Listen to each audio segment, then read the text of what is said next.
I got a book publishing deal. Puppy!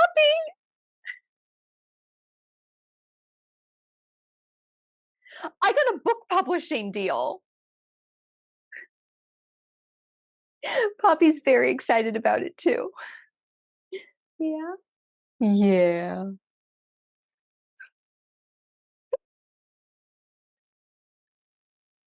Arr. Okay, you done? She likes gnawing on my hand. Hi everyone, welcome back to my channel. I'm Ashley Griffin, your theatrical Hermione Granger. I'm a Broadway performer and writer and a theater journalist. And now I have this lovely space that I can talk to you about all fun things theater and entertainment related. If you like what you see, feel free to smash that subscribe button. I've always wanted to say that. It feels really weird. But please like, subscribe, and share. It helps me grow my channel and helps me bring you lots of fun content, and I want to make sure that you're always the first to see it. Put your tail down. Act like a lady. Stealing a page from 𝐬𝐝𝐫𝐞. This is my co-host, Poppy. She's very happy to be here. Can you say hi? Say hi to the peoples. No, you're done. You're done. Okay. You're done. Oh. She's our dearly beloved rescue kitty. So I've been sitting on this for a while, and it's the culmination of a many years long journey. I know this is a little bit of a detour from the theater world where we mainly live, but I really wanted to share this information with you. I haven't been able to talk to anybody about it, but the release date for my first novel is coming up really soon. Publishing a novel is a huge journey. It's a big process, and it's very different than getting things put up or even publishing plays or film and TV. It was a big process that I definitely had to learn, and I wanted to share a little bit about my journey with all of you. This is mainly just going to be an overview of my journey for this particular novel. If you'd like any more specific videos about how to get a literary agent or how to get a publisher, how to write a query letter, leave a comment below. I can definitely talk all about that. But I just wanted to give you a little bit of an overview of what's been going on with me, how all this happened, and share this information because I literally haven't been able to tell basically anyone. So for those of you who don't know me, I've been a writer for a long time. I wrote my first musical at the grand old age of 8 years old for my 3rd grade class to put on. It was called The Princess, the Witch, and the Golden Butterfly. It was an original fairy tale.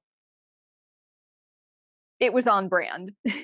I started acting professionally when I was 5, and I used to think that I would never be able to become a professional writer legitimately because I came to it too late in life. Because when you're 8, 3 years is a long time. And I legitimately used to say, oh, I started too late. I'm 3 years ahead with acting. That's 3 years I'll never get back. It's 3 years I lost to work on my craft. I am Hermione Granger. This was the child that I am. Writing a novel was something that I always thought would be really awesome to do, but it's never been my focus as a writer. I primarily live in the theater world. I've written for film and TV, but dramatic writing is really my comfort zone when it comes to that. But I thought I'd talk to you a little bit about my foray into traditional publishing. My book is being published in the traditional manner, and it's a whole process, y'all. I'm not Southern, but that seemed appropriate. Yeah.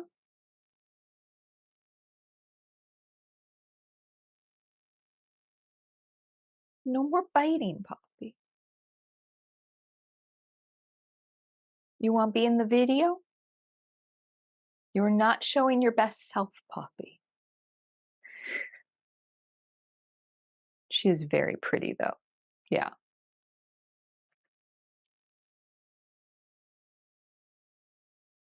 Do you want your own YouTube channel?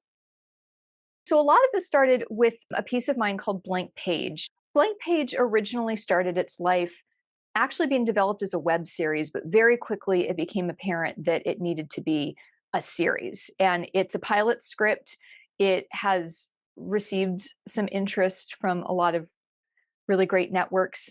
Can't really talk about that at the moment, but this is all a little bit of a detour because Blank Page is not the novel that is coming out very soon.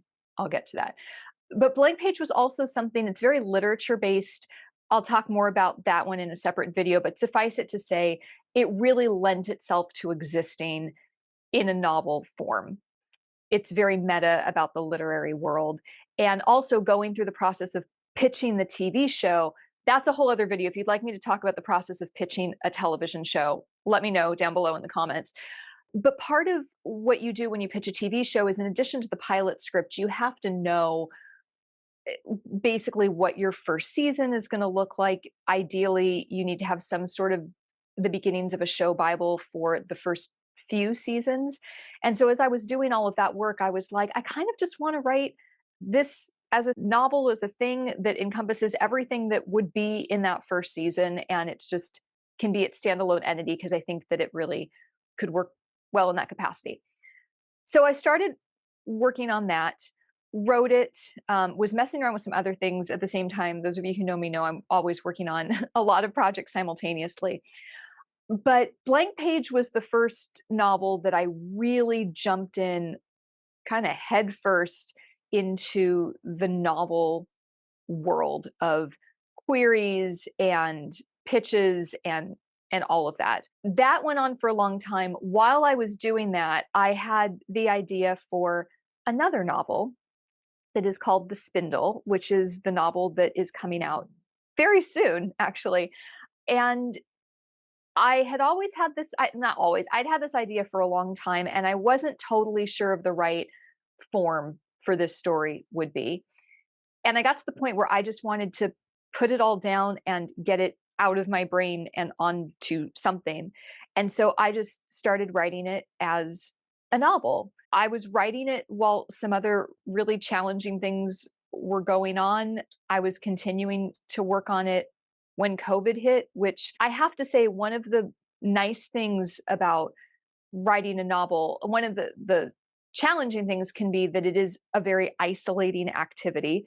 One of the benefits can be that it's a very isolating activity. You know, when you're in lockdown and you can't see anyone and you can't go into a rehearsal room and you can maybe have virtual readings of your plays, but you can't be putting anything up. Being able to sit down and work on a novel and just write it, and that's what it is, and you don't then have to get a bunch of other people in a room in order for it to be seen, can be a very liberating thing, and it allows you to really work on your craft, which is fun. So I continued working on it. I was still querying and pitching the Blank Page, and getting a lot of interest from that. And I decided to start querying the Spindle at the same time, maybe targeting some slightly different folks, some people that came back from Blank Page being like, we really love you as a writer, but we think that this particular piece maybe isn't for us. I could be like, great, I have this other thing. If you wanted to check it out, might be more up your alley. And all that went on for a really long time. And when they talk about rejections, you can get a lot of rejections.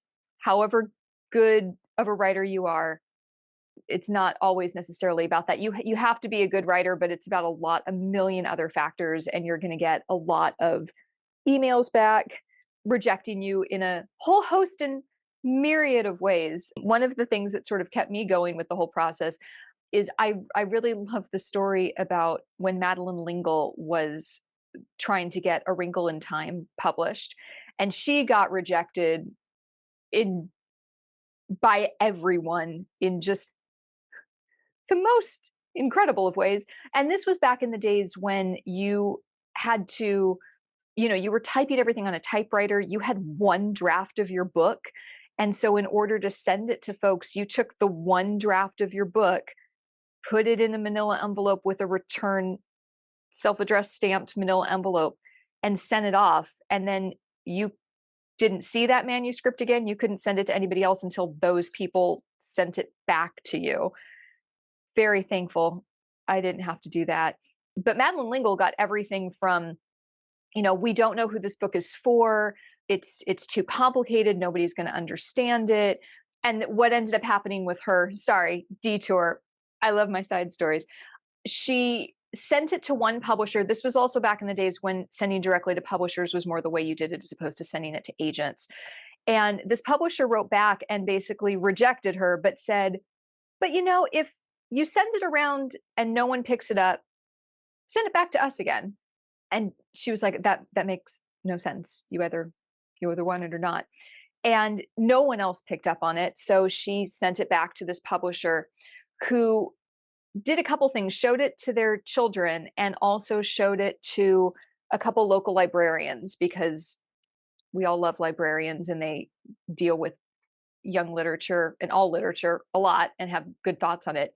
But in this particular case, this librarian came back with their thoughts and said, and this actually made it into something else that I'm writing, I think it's a great story, said, "This is the worst book I've ever read. It reminds me of The Wizard of Oz." And that dichotomy was enough that the publisher's like, okay, I'll take a chance on it. So was sort of clinging on to that story and stories like that as I was sending things out. And it's a challenging process because you have to do the research on who to submit to. You have to write your query letter, which is a very specific format of how you write a letter, which again, if you want me to talk about separately how to do that, comment down below. I'll do a whole video. And then you have to send that out.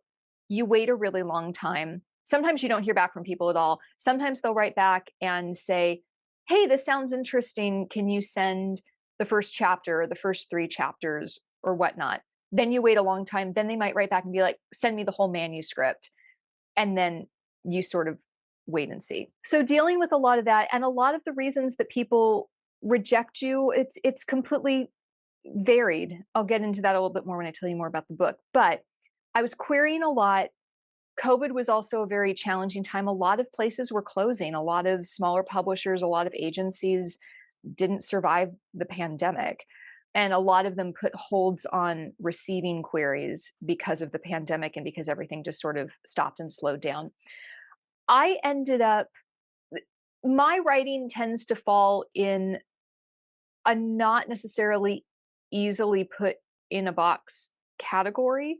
The Spindle, for example, it by all people's accounts falls technically into the category of YA fantasy, but it bears much more in common with something like The Neverending Story or Rose Daughter than it does with what you might normally think of a YA fantasy novel being.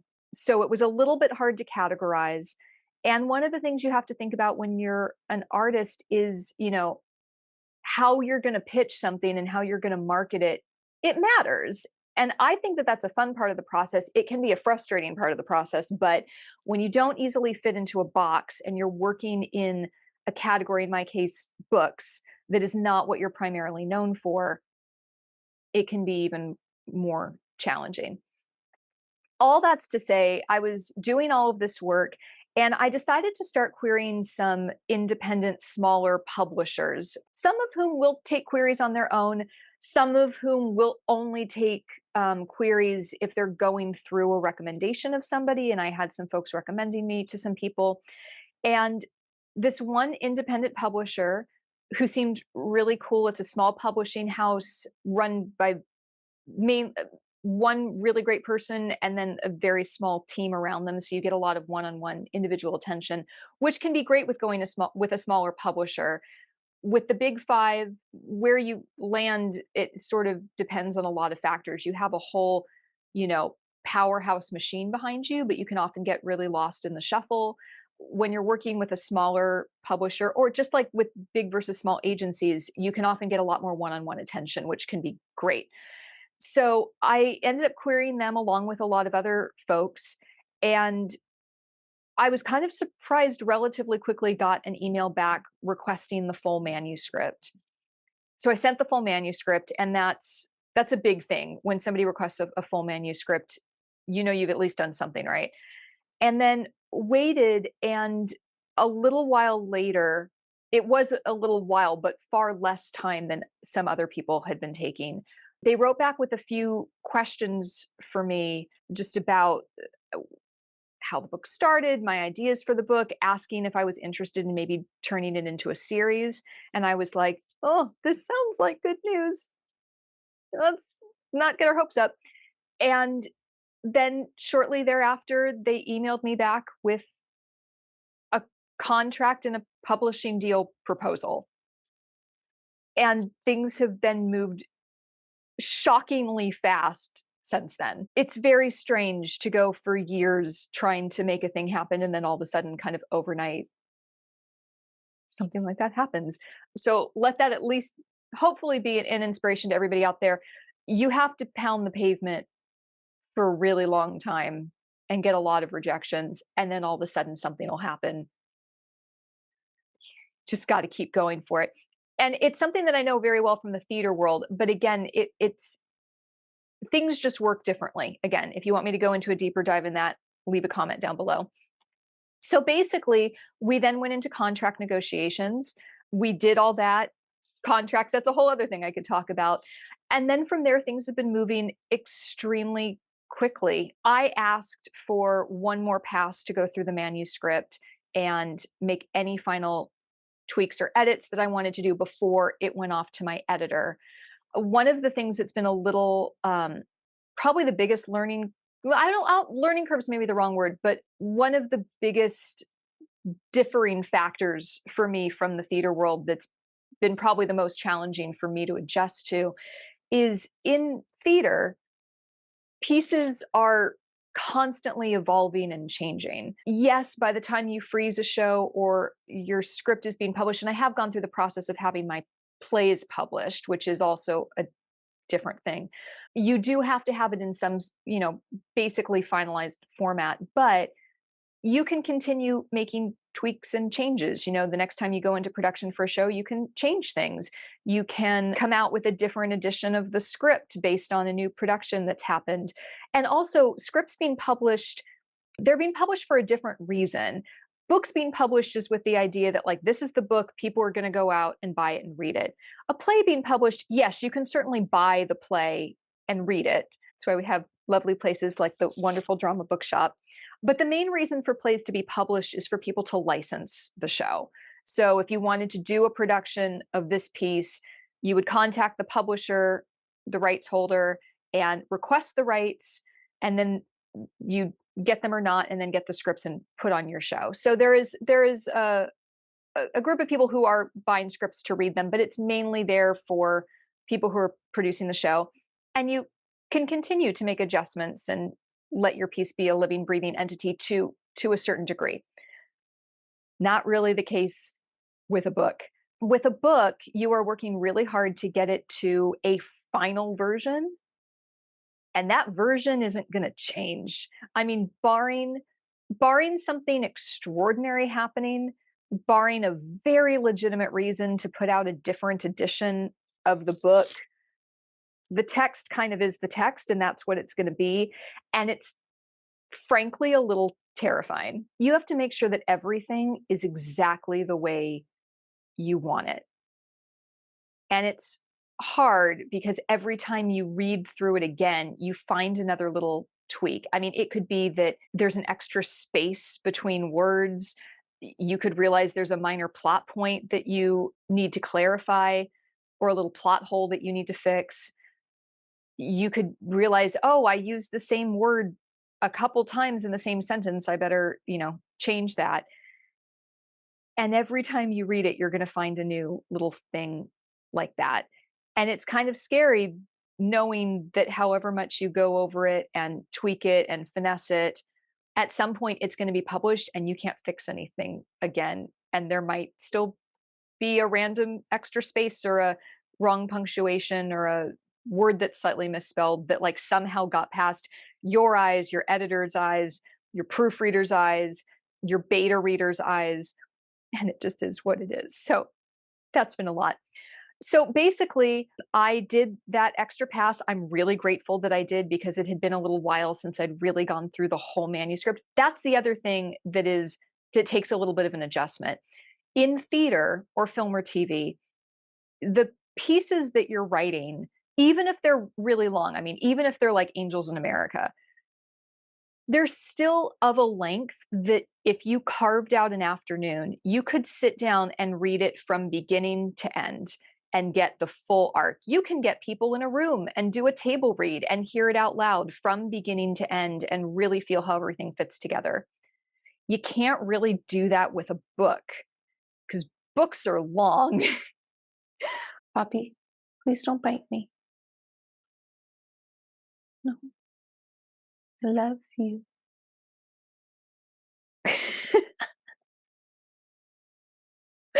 Don't gnaw on my hand. See what I have to put up with. Ow! Ow! No. Okay, you're officially ejected from this video. Go have fun. Not my feet. Even if you carved out like an entire, let's say 12 hours to just read it, you still wouldn't necessarily get through everything. So you're still having to start and stop and pick up where you left off and try to remember what had just come before and make sure Poppy's back. You want some scratches?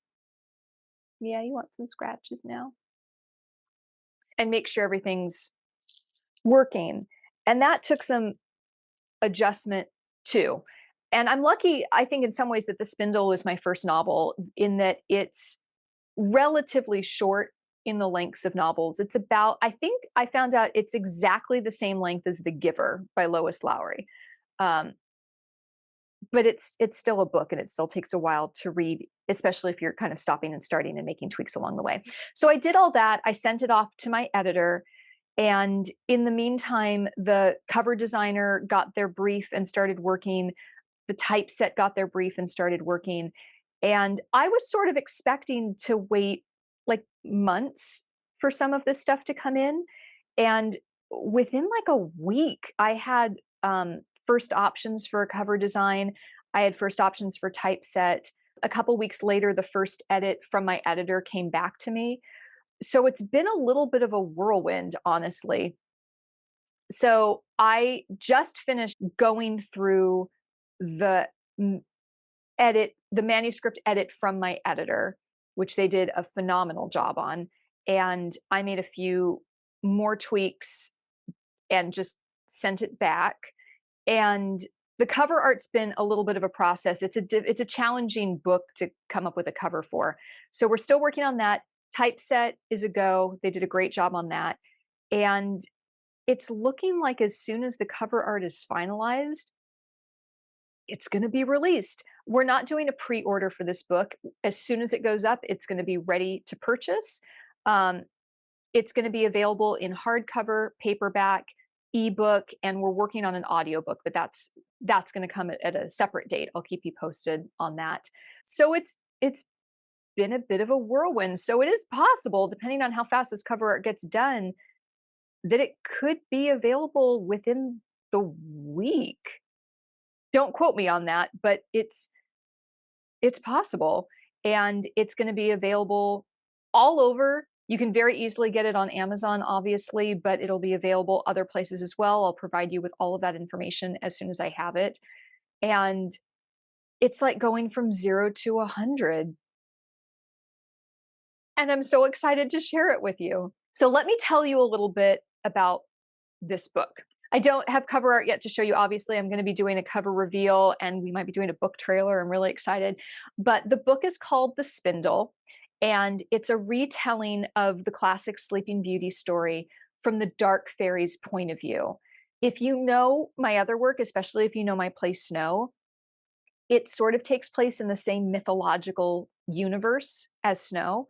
So if you were ever wondering what the other fairies were like, you're going to get a great look at it. We have a blurb for The Spindle. The Spindle is the classic fairy tale Sleeping Beauty retold from the dark fairy's point of view.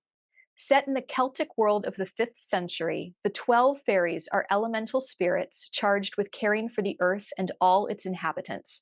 But the world is changing, and as humans forget them, the fairies and the important things they represent are disappearing. Once numerous, now the 12 fairies are all that remain, and they are keenly aware that they are facing extinction. Sweet sycophantic Violet, fairy of beauty, love, and dreams, has made herself into a darling of the king's court in a desperate bid for survival. Her sister Noor, the fairy of death, who desires above all things to be truly good and loved, is feared by all the human realm and completely shunned. But when Violet breaks the fairy law and gives the barren queen a child, the future of human history is dismantled. Noor and the other fairies must right her wrong and restore Princess Rose to her correct place in time before it's too late. Their plan is threatened by a prideful king desperate to maintain his power, the kind, poor gardener Arthur, whose destiny is endangered by his deep love for the princess he was never supposed to meet, and Princess Rose herself, an intelligent, passionate young woman fated to become one of the greatest rulers the land has ever known. I love fairy tales. Anyone who knows me or watches this channel knows that I really love fairy tales. And I really love the deeper things that fairy tales represent. This is a story that I've wanted to tell for a long time. And it's been germinating, honestly, ever since I was a child, in that I've always found a really big plot hole in the story of Sleeping Beauty, which is this. If you go by fairy tale logic, or generally what's accepted in fairy tale stories, that everybody gets one true love, you have the princess who is cursed to prick her finger and die, and then that's changed to she'll only go to sleep and wake up in 100 years to true love's kiss. Well, if everyone only has one true love, that means her love wouldn't even be born until almost 100 years after her. So if the curse was never enacted, does that mean that she would have had to live her whole life without her true love? And if that's the case, was the curse really a curse to begin with?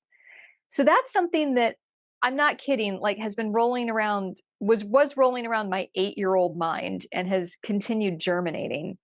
And since then, I've obviously grown to know a lot more about Celtic mythology. I've kind of developed my own mythology through my piece Snow that's filtered into a lot of other things that I write. And this story ended up coming out that's very much about love, about faith, about not forgetting the things about being human that are really important. And it's a piece that I really, really love. And I'm so excited that I'm going to be able to share it with everybody. I just wanted to share this news. I'm so excited. I haven't really been able to tell anybody. I couldn't tell anybody while contracts were still in negotiation. And then I didn't want to jump the gun on anything because I know these things can take a while, but it's gone so much faster than I realized. This morning, we were drafting the press release that's going to go out. I've had to write my author bio and pick my photo, and I'm so honored, especially because stories mean a great deal to me. And I have spent a lot of time since I was a very little child walking around the library and discovering new books like they were new friends, and going to the bookstore, and the books that I have mean a great deal to me, and I read them over and over again. And the idea that, theater will always be my primary focus and passion. And I love the immediacy of theater. It's a communal experience. We're all there doing it together. It's interesting because this is sort of the total opposite of that. This is something that you can order online or go into a store or theoretically a library, and you can find it on the shelf and you can hold it in your hand, and like it'll be there, which is the complete opposite experience of creating something for the theater. And it's been really exciting and really meaningful. And I'm also very appreciative that I'm able to tell the story the way I want to tell it. I mean, one of the things, again, I can talk about if I make another video about the querying process and all that, you get wildly different bits of feedback from everyone. And some of that feedback is how everybody else thinks that you should change your story. And I don't mean feedback to sort of just help improve it dramaturgically. I received some of that feedback too, and it was remarkably helpful. I mean, people being like, well, we need more of this kind of romance in it, or we need to have an action scene here. We need this, that, or the other thing because it'll help it sell more. And I'm so happy working with my publishers and working with Oakley Press. They're wonderful. That it's really been, we think this is a great story. We think you're a great writer. And yeah, we're going to help you tell it the best that you can, but we're going to help you tell the story you want to write the best that you can. So there's things that are unusual about it. You know, a romance is, ironically, is not the central focus of this story. It doesn't have an ending that you anticipate. There's a bittersweetness about it. It's very grounded. It's a grounded story, especially for a fairy tale, and it incorporates elements from like Celtic mythology and history.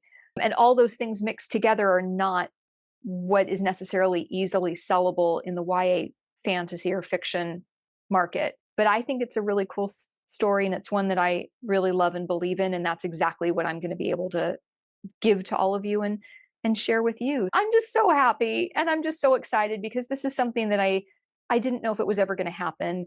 And writing novels is not my niche. I'm a theater girl. I'm a film and TV girl, and I've always loved novels, but it's a different skill set. And I wanted to try my hand at it because I figured, if nothing else, it will be a challenge as a writer, and it will make me a better writer in other mediums to try a form that I hadn't done before. And it's daunting. When you're writing a book, it's very much based on word count. I figured out that like one novel is the equivalent of, I don't know, something like 4 or 5 of my plays. And when you think about sitting down to write something that dense, it's a lot and it's overwhelming. And I'm just so overwhelmed and overjoyed that this is where it landed. And on top of that, side note, Blank Page is going to be published too. And that's a story I can't really go into right now, but it went from like nothing to like finding out that 2 of my books were going to be published relatively close together. 2 different, I think it's going to be 2 different imprints.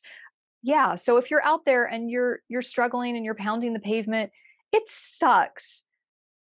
But all of a sudden something can happen, and keep working, because as hard as it is and frustrating as it is and exhausting as it is, good things can come out of it. Thank you so much for watching. If you'd like more information, be sure to subscribe.